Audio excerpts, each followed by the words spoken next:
လမ်းခွဲလိုက်တဲ့အချိန်မှာတော့ជីជីပြူပြူနဲ့ကောင်းလေးဖြစ်တဲ့သူကလက်ခံလိုက်တယ်ပေါ့နော်နောက်ပိုင်းမှာဒီအလေယာနဲ့ပြန်တွေ့တဲ့အချိန်မှာပေါ့နော်အလေယာလေးကအရင်ချောမောလှပ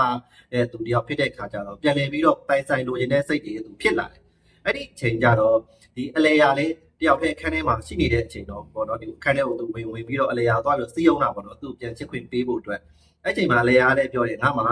ဒီနေ့အခွင့်ပြီးနောက်ပိုင်းပေါ့နော်ချစ်ရမယ့်သူတယောက်ရှိနေပြီတို့ကလုံးဝမချစ်နိုင်ဘူးအဲ့လိုမျိုးညင်းတဲ့အခါမှာအဲ့ဒီညင်းဆိုတဲ့ဟာကိုသူလက်မခံနိုင်ဘဲနဲ့ဘလောက်အောင်သူကအကျင့်ရုပ်တယ်ဆိုလို့ရှိရင်ငါမပိုင်ဆိုင်ရတဲ့မိန်းကလေးတခြားသူလည်းမပိုင်ဆိုင်စေရဘူးဆိုတဲ့စိတ်နဲ့ပေါ့နော်အလေယာကိုအရင်ဆုံးသူအာရမပြုခြင်းဖို့ကြံ့တယ်လေယာကလက်မခံတဲ့နောက်ဆုံးမှာသူ့မှာအသစ်ပါလာတဲ့ဝါအကျိုးနဲ့လေမင်းကိုညှစ်ပြီးတော့တတ်ပလိုက်တယ်ပေါ့နော်အားလုံးပဲမင်္ဂလာပါခင်ဗျာအခုကျွန်တော်ပြောပြမယ်ဖြစ်ရမှန်အကြောင်းအရာကတော့ထိုင်းနိုင်ငံစမူပကန်မြို့နယ်တဲကအငှားတိုက်ခန်းတစ်ခုမှာဖြစ်ပျက်ခဲ့တဲ့ဖြစ်ရပဲဖြစ်ပါတယ်လွန်ခဲ့တဲ့ထိုင်းခုနှစ်2551ခုနှစ်ကဖြစ်ပျက်ခဲ့တာလည်းဖြစ်ပါတယ်ဖြစ်စဉ်ကတော့နေကနေပြီးတော့ကျောင်းလာတက်တဲ့ကျောင်းသူတွေ3ယောက်ရှိတယ်ပွန်းရဲ့အလေယာရဲ့ဖင်းရဲ့သူတို့သူငယ်ချင်း3ယောက်ကခန်းတစ်ခန်းကိုစုပြီးတော့ငှားပြီးတော့တူတူနေပြီးတော့ကျောင်းတက်ကြတယ်တဲ့ဒီသူငယ်ချင်း3ယောက်ထဲမှာ2ယောက်ကတော့ကျောင်းလဲတက်ရင်အလုပ်လဲလုပ်တယ်3ယောက်ထဲမှာဆိုရင်အချောဆုံးကျောင်းသူလေးကအလေယာဖြစ်တယ်အလေယာကကျောင်းတက်ရင်လည်းတစ်ဖက်မှာလည်းသူကဒီ commercial လေးတွေရိုက်တယ်ပေါ့နော်အဝယ်စားကြော်ညာလေးတွေလုပ်တယ်ပြီးတော့ဒီအလားကုန်ပစ္စည်းကြော်ညာလေးတွေသူရိုက်တယ်အဲ့ဒါရိုက်တဲ့ပတ်ဆက်လေးတွေနဲ့သူကကျောင်းတက်တယ်ပေါ့နော်နောက်တစ်ယောက်ဖြစ်တဲ့ဒီပွန်းကြတော့သူကကုံစုံဆိုင်မှာဈေးရောင်းတယ်ဖင်းကြတော့သူကငကိုယ်တည်းကချမ်းသာပြည့်စုံတဲ့ဒီမိသားစုကလာပြီးကြောင်းတက်တဲ့သူတယောက်ဖြစ်တဲ့ခါကျတော့သူကကျောင်းစာကိုပဲဒီဇိုင်းမဲ့လုပ်ပြီးတော့ကျောင်းတက်တယ်ပေါ့နော်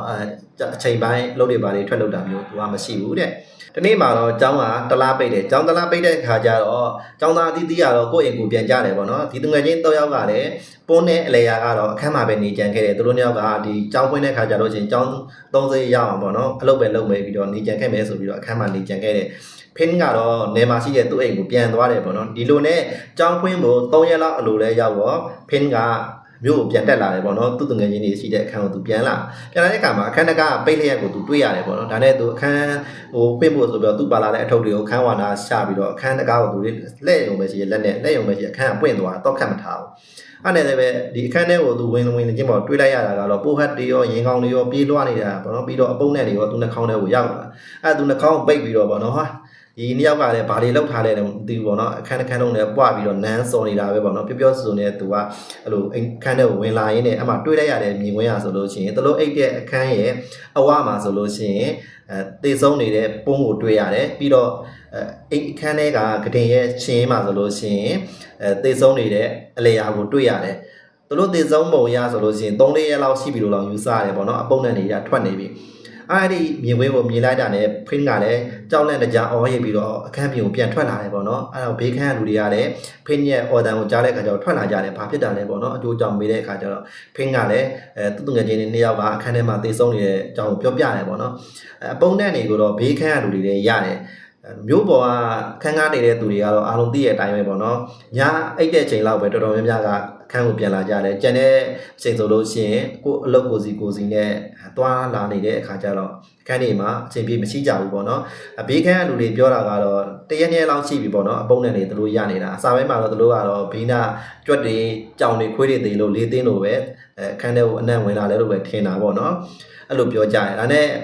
့ဒီဖြစ်ရတဲ့ပတ်သက်ပြီးတော့အနီးနားဝန်းကျင်ရသူတွေအားလုံးကလည်းရဲကိုဖုံးဆက်ပြီးတော့အကြောင်းကြားလိုက်တယ်ပေါ့နော်ရဲတွေရောက်လာပြီးတော့စစ်ဆေးကြည့်လိုက်တဲ့အချိန်မှာဆိုလို့ရှိရင်အလေယာရဲ့ level မှာဆိုရင်ကျိုးနဲ့ရစ်ပြီးတော့တတ်ထားတဲ့လက္ခဏာကိုတွေ့ရပြီးတော့အခန်းရဲ့အဝမှာတေဆုံးနေတဲ့ပွန်းရင်ကိုကြည့်လိုက်တဲ့အချိန်မှာဆိုရင် level မှာဓာတ်နဲ့လှိပြတ်ထားတဲ့ဒဏ်ရာနဲ့ဒီ bike မှာဆိုရင်ဓာတ်နဲ့ထိုးထားတဲ့ဒဏ်ရာတွေအများစွာကိုမြင်တွေ့ရတယ်ပေါ့နော်ပြီးတော့ဒီတေဆုံးတဲ့အနီးနားတစ်ဝိုက်မှာတက်လွန်စားဘာများရရှိမလဲဆိုတော့ရဲရရှာလိုက်တဲ့အချိန်မှာဆိုရင်သပင်ဖြူတစ်ချောင်းကိုတွေ့ရတယ်တေဆုံးသွားတဲ့အကြောင်းသူတွေ2ယောက်နဲ့ပတ်သက်ပြီးတော့ပေါ့နော်သူငယ်ချင်းအရင်ဖြစ်တဲ့ဖင်းကိုရဲတွေကမေးတယ်ဆိုတာကဖင်းအနေနဲ့ပေါ့နော်ဒီသူငယ်ချင်း2ယောက်တေဆုံးမှုနဲ့ပတ်သက်ပြီးတော့မသိငါနိုင်စရာဖြစ်နိုင်တဲ့သူတွေဘယ်သူတွေရှိလဲလို့မေးတဲ့အခါမှာဖင်းပြောတာကတော့ဒီပွန်းဆိုတဲ့မိန်းကလေးကသူကရုပ်ရည်ကမချောတဲ့သူတယောက်ဖြစ်တဲ့အခါကျတော့သူ့မှာချစ်သူရည်စားတော့မရှိဘူးပေါ့နော်ဒါပေမဲ့ရုပ်ရည်ချောမောလှပတဲ့ အလေယာမှာကြတော့ပတ်ဝန်းကျင်ကအတိမိတ်ဆိုတဲ့သူ့မှာပေါ်တယ်လို့တဲ့ကျောင်းမှာလည်းသူ့ကိုလိုက်ကြိုက်တဲ့ကောင်လေးကျောင်းသား3ယောက်ရှိတယ်ပေါ့နော်အဲ့ဒီကျောင်းသား3ယောက်ကိုတော့စစ်ဆေးမေးမြန်းဖို့လိုအပ်တယ်ဆိုပြီးတော့ဖင်းကအဲ့လိုမျိုးရဲတွေကိုပြောလိုက်တယ်အဲ့ဒီရဲတွေကလည်းအဲ့ဒီကျောင်းသားလေး3ယောက်ကိုစစ်ဆေးမေးမြန်းမှုတွေလုပ်တာပေါ့နော်ဒီအလေယာနဲ့ပတ်သက်ပြီးတော့စစ်ဆေးမေးမြန်းတဲ့အခါမှာလည်းခိုင်လုံတဲ့အထောက်အထားအချက်လက်တွေရဲတွေကမရရှိဘူးမရရှိတော့အဘက်ကိုအသာထားပြီးတော့ဒီကင်းဖြစ်တဲ့နေရာမှာတွေ့ရှိတဲ့တဲလွန်စားဖြစ်တဲ့သမင်ဖြူတစ်ချောင်းကိုပတ်သက်ပြီးတော့ရဲတွေ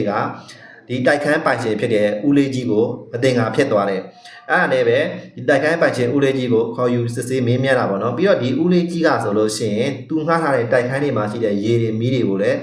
းသူကိုယ်တိုင်ပဲပေါ့နော်ဒီပြင်တာတွေလုပ်တယ်ပေါ့နော်သူကမီးတွေပါတွေပြက်ရင်လည်းသူကိုယ်တိုင်ပဲပြင်တယ်ရေတွေပါတွေမလာလို့ပြက်ရင်လည်းသူကိုယ်တိုင်ပဲပြင်တယ်ပေါ့နော်ဒါကြောင့်တိုက်ခန်းတွေကိုအဝင်ထွက်ရှိနိုင်တာဆိုလို့ရှိရင်တိုက်ခန်းပိုင်ရှင်ဦးလေးကြီးလည်းအဝင်ထွက်ရှိနိုင်တယ်ပေါ့နော်ဘာကြောင့်လဲသူခေါင်းဝသမင်တွေကလည်းဖြူနေတာလည်းဖြစ်တယ်ပေါ့နော်တိုက်ခန်းပိုင်ရှင်ဦးလေးကြီးရဲ့အမိကတော့ဖုံမီလို့ခေါ်တယ်ဦးလေးကြီးဖုံမီကိုရဲတွေကမတင်ငါတဲ့ဒီသပင်မွေးတစ်ချောင်းတွေးတာနဲ့ပတ်သက်ပြီးတော့ပေါ့နော်သူ့ကိုဖမ်းချုပ်ထားလိုက်တယ်ရဲစခန်းမှာပေါ့နော်ထိသိမ်းထားလိုက်တယ်ဘာကြောင့်လဲဆိုတော့ဦးလေးကြီးဖုံမီရဲ့ခေါင်းကလည်းဖြူဖွေးနေတာပဲဖြစ်တယ်ပေါ့နော်ပြီးတော့ဒီအခင်းပြတဲ့နေရာမှာလည်းသပင်ပြူတစ်ချောင်းမတုံမချေသပင်ပြူတစ်ချောင်းတွေးရတဲ့ပတ်သက်ပြီးတော့ဦးလေးကြီးကိုဖမ်းထားတယ်ဖမ်းထားပြီးတော့စစ်ဆေးမေးမြန်းမှုတွေလုပ်တာပေါ့နော်အဲကြောင့်အဝင်ထွက်လုံနိုင်တာကလည်းတိုက်ခန်းပိုင်ကြီးဖြစ်တဲ့ဦးလေးကြီးကအဝင်ထွက်လုံနိုင်တာများတယ်ပေါ့နော်အဲ့ဒီစစ်ဆေးတဲ့အခါမှာဆိုရင်ဦးလေးကြီးဖုံမီရဲ့ထွက်ဆိုချက်ကတော့အဲ့ဒီတိုက်ခန်းတွေဘက်ကိုသူမသွားတာလားနဲ့တော့ချီနေပြီဆိုပြီးတော့သူအဲ့လိုမျိုးပြောတယ်ပေါ့နော်ပြီးတော့အဲ့ဒီတိုက်ခန်းတွေမှာလည်းမီးပြတ်တာလည်းမရှိသလိုရေပြတ်တာလည်းမရှိလို့သူသွားပြီးတော့ပြုပြင်ရတာမျိုးတွေဘာမျိုးတွေလည်းမရှိတော့မသွားဖြစ်တာအတော်ကြာပြီဆိုပြီးအဲ့လိုမျိုးထွက်ဆိုတယ်ဦးလေးကြီးရဲ့မိမရဲ့ထွက်ဆိုချက်တွေရတယ်အဲ့လိုပဲပေါ့နော်ဦးလေးကြီးနဲ့တက်တဲကြာနေတယ်အဲ့ဒါရဲတွေကဒါလည်းပြင်မဲ့လဲဦးလေးကြီးဖုံမီကိုတော့လောလောဆယ်တော့ဖမ်းချုပ်ထားတယ်ပေါ့နော်အခန်းမှာပြီးတော့သူ့အိမ်ကိုသွားပြီးစစ်ဆေးမှုတွေသွားပြီးလုပ်တယ်စစ်တဲ့အခါမှာဒီမျိုးကအိမ်တွေဆိုတာအားလုံးသိတဲ့အတိုင်းပဲပေါ့နော်နေရာလေးတွေကကြီးကြီးလေးလေးတိမ်တဲ့အိမ်ရန်ကတ်နေတယ်အဲ့တော့သူတို့မှာမြေကျဲတဲ့ကွက်လက်ဆိုတာသိပ်မရှိဘူးဒီအိမ်ရဲ့အရှိမဆိုလို့ရှိရင်ပန်းအိုးတွေရှိတယ်အဲ့ပန်းအိုးတွေကြားမှာမြေကွက်လက်လေးဖြစ်ချိတယ်အဲ့မြေကွက်လက်လေးမှာတူးဆွထားတဲ့အရာတွေကိုတွေ့ရတယ်ပေါ့နော်တခုမြုပ်ထားတဲ့လိုမျိုးယူဆရတယ်မြေတွေတူးဆွထားတာကိုတွေ့ရတယ်ဒါနဲ့ရဲတွေကမတင်ကားတာနဲ့ပဲအဲ့ဒီနေရာကိုရှာဖွေကြည့်လိုက်တဲ့အခါကျတော့မြေထဲမှာဟိုတွေးစွန့်ထားတဲ့အင်ကြီးတွေကိုမြုပ်ထားတာကိုတွေ့လိုက်ရတယ်ရာဇဝေဘေးပြေးမလို့ဆိုတဲ့အတိုင်းပဲပေါ့နော်တွေးလိုက်ရတယ်အဲ့ဒီအင်ကြီးတွေကိုစစ်ဆေးကြည့်လိုက်တဲ့အခါကျတော့ဒီတွေးစွန့်နေတဲ့တွေးရဆိုရင်သိဆုံးသွားတဲ့သူတွေရဲ့တွေးရဖြစ်နေတယ်အင်ကြီးကဦးလေးကြီးဖုန်မီရဲ့သားဝတ်တဲ့အင်ကြီးဖြစ်နေတယ်အဲ့တော့မတင်ကားတာကတော့ဦးလေးကြီးနဲ့ဦးလေးကြီးရဲ့သားဖြစ်တဲ့ဦးလေးကြီးသားမိကတော့ဖိကစ်လို့ခေါ်တယ်ပေါ့နော်အဲ့ဒီဖိကစ်ကိုလည်းမတင်ကားဖြစ်ပြီးတော့ရဲတွေကဖမ်းလိုက်တယ်ဖမ်းပြီးစစ်ဆေးမှုတွေလုပ်တာပေါ့နော်မင်းမြန်ပထမမှာတော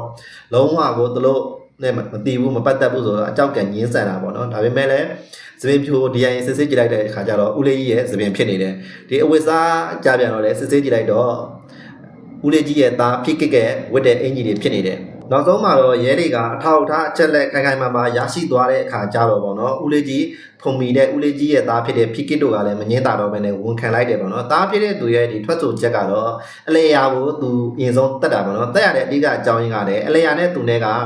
သမီးစားတယ်ဖြစ်ခဲ့ဘူးတဲ့ကျောင်းကတော့တကျောင်းနဲ့သူတို့တက်တာတော့မဟုတ်ဘူးတခြားကျောင်းမှာဒီတိုက်ခန်းပိုင်ရှင်ဦးလေးကြီးဖုံမီရဲ့သားဖြစ်တဲ့ဖိကစ်ကတက်တယ်အလေယာတို့ကသူငယ်ချင်း3ယောက်ကတက်တဲ့ကျောင်းမှာတက်တယ်ပေါ့နော်သူတို့နှစ်ယောက်ကချစ်ကြိုက်နေတာလာတော်ကြာလေးချစ်ကြိုက်ခဲ့တယ်ဒီနေ့မှာတော့ဒီအလေယာအကြောင်းမတက်တဲ့သူ့ကိုလမ်းခွဲလိုက်တယ်ပေါ့နော်အဲ့ဒါကိုလည်းသူကကြီးကြီးပြူပြူနဲ့လက်ခံလိုက်တယ်ဖိကစ်ကလည်းကောင်မလေးဘက်ကကြည့်ပြီးတော့ပြောမယ်ဆိုလို့ရှိရင်လည်းဒီဖိကစ်ကမှအလေယာနှစ်သက်စရာအပိုင်းနဲ့ချက်တွေရှိလို့လမ်းခွဲလိုက်တာလည်းဖြစ်နိုင်တယ်ပေါ့နော်အဲ့ဒါကိုသူကအစပိုင်းမှာတော့ကြီးကြီးပြူနဲ့လမ်းခွဲပေးလိုက်ပြီးတော့နောက်ပိုင်းမှာဒီအလေယာကိုသူထပ်မံပြီးတော့လိုချင်တဲ့စိတ်တွေပြန်ပြီးတော့ပေါ်လာတယ်ပေါ့နော်သိပိုက်ချင်တဲ့စိတ်တွေပေါ်လာတယ်ပြီးတော့သူ့အဖေငားတဲ့ဒီတိုက်ခန်းမှာလည်းအလေယာနေတဲ့ခါကျတော့သူကျောင်းကလည်းတပြိုင်နက်တည်းကျောင်းနေတူပိတ်တဲ့ခါကျတော့သူအမှပွားတွေ့တယ်ပေါ့နော်ကျောင်းပိတ်တဲ့တော့ဒီဖိကစ်ကလည်းသူ့အိမ်ကိုသူပြန်လာတယ်အလေယာကလည်းသူ့အဖေငားတဲ့တိုက်ခန်းမှာရှိနေတဲ့ခါကျတော့အမြဲတမ်းတွေ့နေတော့ပြန်ပြီးတော့ချစ်ချင်တဲ့စိတ်တွေပေါ်လာတယ်ပေါ့နော်အဲ့နဲ့တနေ့မှာဖေဖြစ်တဲ့သူကအဲ့ဒီမှာမီးသွားပြင်တယ်အဲ့ဒီအလေယာရဲ့ခန်းမှာမီးပြတ်တာတော့မဟုတ်ဘူးတခြားနေရာမှာမီးသွားပြီးတော့ပြင်တယ်ပေါ့နော်အဲ့ဒီတိုက်ခန်းမှာပြင်တယ်ဒီဖိကစ်ကလည်းလိုက်သွားပြီးတော့ဒီအလေယာခန်းကိုဝင်ပြီးတော့အလေယာနဲ့ဟိုညှိနှိုင်းတိုင်ပင်တာပေါ့နော်ငါ့ကိုပြန်လက်ခံပေးပါဘာညာပြောတာပေါ့အဲ့ခါမှာအလေယာကသူ့ကိုလုံးဝလက်မခံဘူးတဲ့လက်မခံတဲ့နောက်ဆုံးမှာဒီဖိကစ်ကဘယ်လိုတွေးလဲဆိုတော့ငါမပိုင်ရတဲ့မိကလေးတခြားသူလည်းမပိုင်ရဘူးဆိုတဲ့တဘောနဲ့ပေါ့နော်ပထမဆုံးသူကကာမပြုကျင့်ဆက်ဆံဖို့အလေယာကိုဟိုအတင်းအာဓမလုပ်တယ်ပေါ့နော်အဲ့ချိန်မှာအလေယာလက်မခံတဲ့နောက်ဆုံးမှာတော့မစားရတဲ့အမေတဲ့နဲ့ပတ်တဲ့ပုံစံမျိုးတခြားသူလည်း ငါမချစ်ရတော့ချားသူလည်းနင်းကိုချစ်လို့မရဘူးဆိုတဲ့သဘောနဲ့သူတပ်လိုက်တယ်ပေါ့နော်သူ့မှာအသက်ပါလာတဲ့ဒီဝါကျိုးလုံးနဲ့ပေါ့နော်လေပြုံးကိုကြစ်ပြီးတော့ညှစ်ပြီးတော့တပ်လိုက်တယ်တဲ့အမှအလေယာသေသွားပြီနောက်တစ်ချက်သူစိတ်ထဲမှာဘလုံးမလဲဖြစ်နေတာပေါ့နော်ဒီဖိကိကသူနဲ့အလေယာနဲ့ချစ်ကြိုက်နေတာကိုဖင်းကမသိပေမဲ့ပွန်းဆိုတဲ့သေဆုံးသွားတဲ့နောက်တစ်ယောက်ကသိနေတယ်အလေယာသေဆုံးမှုနဲ့ပတ်သက်ပြီးတော့ပေါ့နော်တော့ကြနေပွန်းကငါတက်တာဆိုပြီးတော့ရဲတွေကိုတွားပြီးတော့တိုင်လို့ရှိလို့ရှိရင်ငါဖမ်းခံနေရအောင်ပဲပေါ့နော်ဒါကြောင့်ပွန်းကိုပါငါတခါတည်းလက်စဖြတ်မှာဖြစ်မယ်ဆိုပြီးတော့သူကနောက်တစ်ကြော့ပြန်ပြီးတော့ပွန်းအလုတ်ကပြန်လာတဲ့အချိန်ကိုစောင့်ပြီးတော့ပေါ့နော်အခန်းမှာစောင့်ပြီးတော့သူကအပွန်းကိုလေဘင်းကိုဓာတ်နဲ့လီးဘိုက်ကိုဓာတ်နဲ့ထိုးပြီးတော့သူကတက်ပလိုက်တာဖြစ်တယ်ဆိုပြီးတော့ဝန်ခံတယ်ပေါ့နော်ဒါကြောင့်မလို့ဂျားကနေပြီးတော့ပွန်းကပါအလေယာနဲ့ကဲ့ရဲ့ကြားမှာမြေစာပင်ဖြစ်ပြီးတော့ဓာတ်တို့ခံရတာပြီးတော့လေဘင်းဓာတ်လိခံရပြီးတော့သေဆုံးသွားတာပေါ့နော်ဒါကြောင့်လှတာလဲအန်တီယေပေါ့နော်ဒါကြောင့်ကိုလှတဲ့ဆိုပြီးတော့အရန်မှန်မတက်နေပေါ့နော်လှတယ်ဆိုတာအန်တီယေကိုလွယ်ထားတာနဲ့တူတူပဲအဲ့ဒါကြောင့်မလို့ကျွန်တော်တို့လိုမျိုးမချောမပေါ်မလှမပေါအောင်နေပေါ့နော်အဲ့ဒါအန်တီယေကင်းဆုံးပဲဒီဖြစ်ရမှာဆိုလို့ရှိရင်လည်းအလေယာကအရန်ချောမောလှပတဲ့မိတ်ကလေးဒါကြောင့်ချစ်တဲ့သူတွေလည်းပေါ်တယ်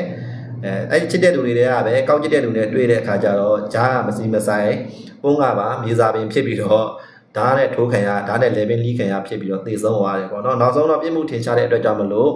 တာဖနေရာစလုံးကိုထောင်နဲ့အသီးသီးချမှတ်လိုက်တယ်ပေါ့နော်တာဖြစ်တဲ့သူကိုတော့တတကြွချမှတ်လိုက်ပြီးတော့အဖေဖြစ်တဲ့သူကတော့ဒါဘလို့ဖြစ်ကြံရပါပေါ့နော်သူသားဟိုဒါအမှုကိုဖုံးကွယ်ပြီးတဲ့အထက်မှာလည်းသူပါတဲ့အတွက်ကြောင့်လို့သူ့ကိုထောင်နဲ့၄နှစ်ချမှတ်လိုက်တယ်ပေါ့နော်အဖေဖြစ်တဲ့သူလည်းအပြစ်ပြောလို့မရဘူးပေါ့နော်တာဖြစ်တဲ့သူကအခုလိုမျိုးလှုပ်လိုက်တဲ့အခါကျတော့သူသားရဲ့ဘဝတက်လန်းတွေလည်းရှိတယ်ကိုသားသမီးကိုစိုးရိမ်ပြီးတော့ကာဘာလုပ်ပေးတာလည်းပါလာပေါ့ဗျာဟုတ်ကဲ့ပါဒီနေ့တင်ဆက်ပေးတဲ့မူရင်းပြည့်မှန်ကြောင်းရာလေးကလည်းဒီလောက်ပါပဲခင်ဗျာအဆုံးထိအောင်နားဆင်ခံစားကြည့်ချူပေးကြတဲ့တယောက်စီတိုင်းကိုလည်းကျေးဇူးအထူးပဲတင်ပါတယ်ခင်ဗျာ